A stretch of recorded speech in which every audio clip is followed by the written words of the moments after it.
Yeah.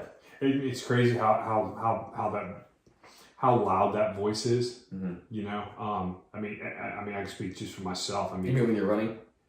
Well, that too. Like, stop! What are you doing? No. Like, I mean, without a doubt, I mean, I can remember many Saturday mornings, and you're just like, I'm sorry. Yeah. Like, I won't do that again. And it's you know, I think at the moment it's this, you know, it's this place of regret and shame or whatever. But it's really kind of God reminding you, going, "Hey, man, I'm still here with you." Yep. And that's why you're feeling that, is because He knows that He's still there with you. Yeah. Definitely. And not leaving your side, even though you may do the same thing again, and it's Saturday night. Yeah.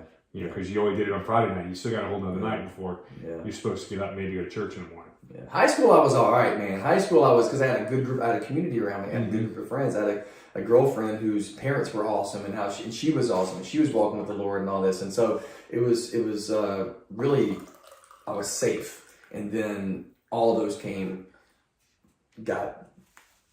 off, I guess, basically, these barriers, and that's how I know I wasn't at a level of maturity to sustain, because I wasn't truly devoted to Jesus. I just had people kind of holding me in place, you know. What'd your mom and dad do?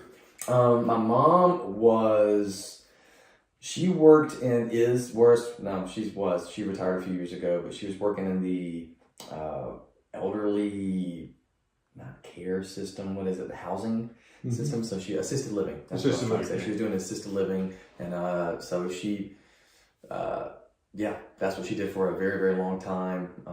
She was in Montgomery for a while. She got a job here in Auburn doing it. Then she went to Birmingham, and then she came back to Auburn, kind of all in this sphere. My dad owns an auto parts store in Union Springs. He's been doing that since he was 19. He came to Auburn to play football. His dad died. He went home and took over the business so he could help take care of his mom, and he's been doing that basically ever since. And so that's he grinds.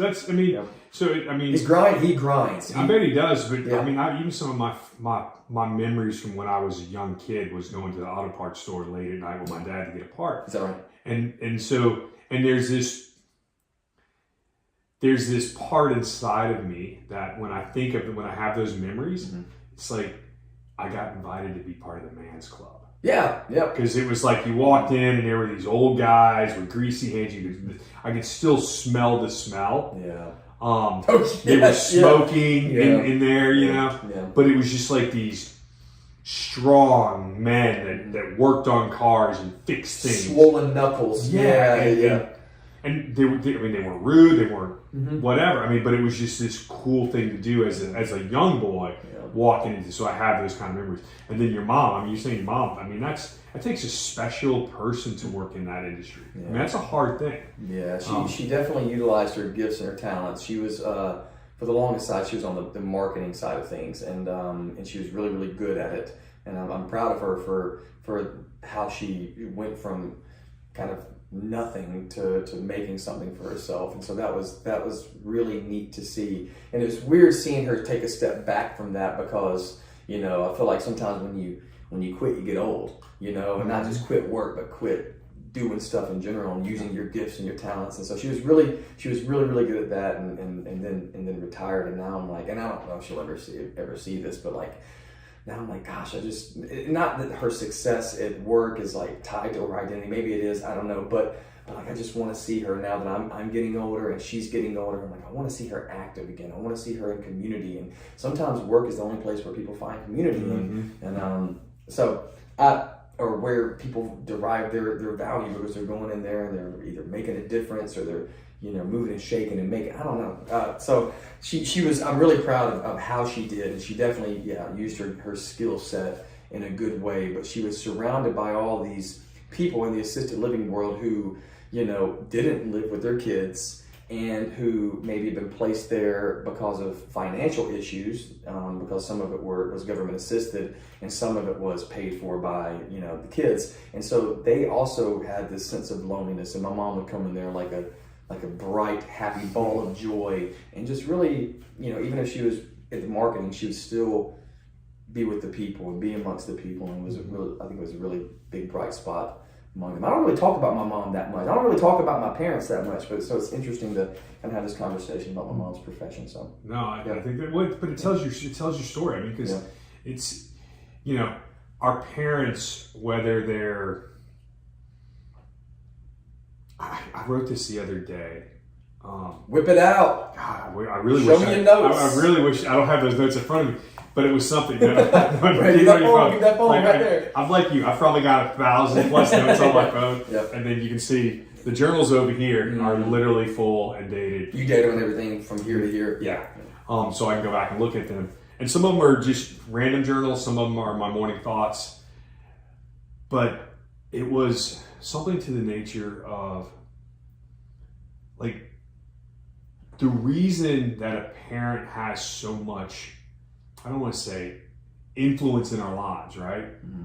Like we act certain ways with people in our lives because we have a choice to eliminate them or not, or bring them in or bring them or leave them out of our lives. Yeah. Our parents, we don't get to choose that.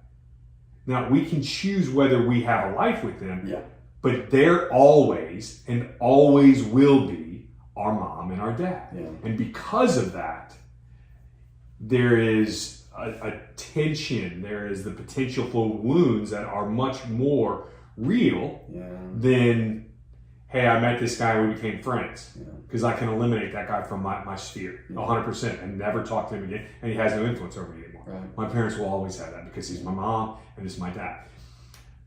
I don't know where I was going with this, but I also think it's important that we realize that our parents are human just like us. Yeah. And so they're broken and wounded, no different than we are as men and as children or whatever. And they're just trying to do their best. That's it. Yeah. And I mean, I had this conversation with my son the other day. My youngest, he came over to the house, and I was just like, it's like, man, I just need you to know that I'm sorry if I've ever wounded you in a way that I didn't mean to. Like, I'm broken. Yeah. And you just need to know that I love you and I'm proud of you and that, you know, the wound is real. Like, I can't do anything about it. It's there. But it's also what makes me who I am. Like, I look at my past just as you probably look at your past and go, hey man, there's all these horrible things, but really, would you be the Whitley you are today without those things? Right. So it was God, you know, for me, when I look at men specifically, it's like, this is God's way, who's our Heavenly Father, of initiating us to become the men, the leaders, the fathers, the husbands we're supposed to be. That's good. That's really good. That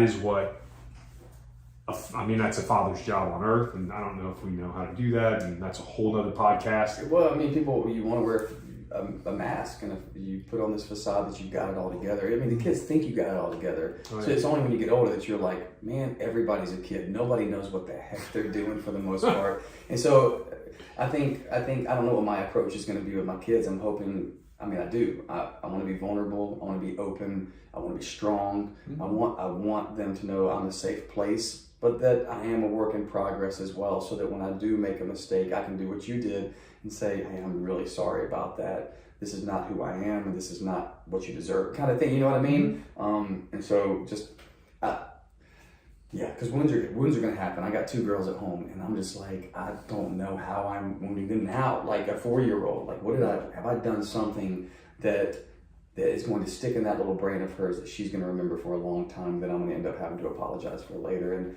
And I guess my goal is to mitigate as many of those little things as possible by walking intimately with Jesus, period. But hopefully she can see that journey that I'm on, and your youngest can see the journey that you're on, and at least not hold it against you. I think that what I'm learning as I get older is, like, I don't have any resentment towards either one of my parents. I'm closer to my mom than I am with my dad.